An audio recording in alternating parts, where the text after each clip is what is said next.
morning. This is Farm Girl Joe. It is Bible in the Barn, and we are on Second Corinthians chapter 3.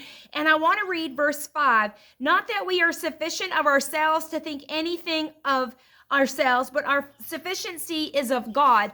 And another translation says it is God who qualifies us.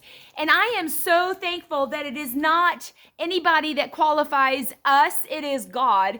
And I quickly, just as I was just like meditating on this word this morning, instantly I reverted back to my grandpa.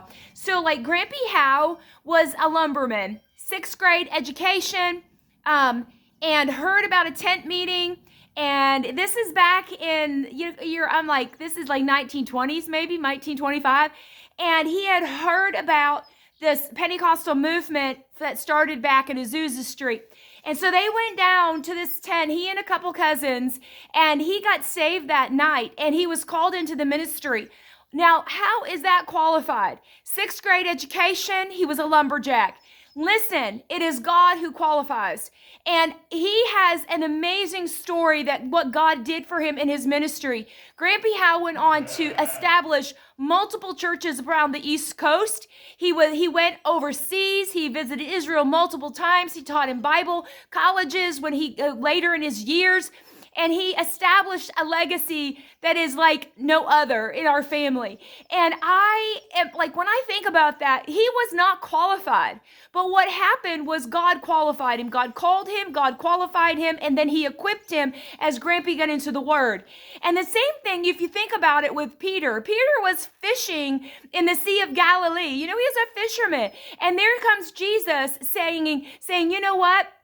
I think it was Galilee. And he was saying, you know what? I'm calling you to be a fisher of men versus a fisher of fishing. And Peter wasn't qualified to the ministry, but yet he went on to preach one of the greatest messages of all time at the Feast of Pentecost after Jesus ascended into heaven.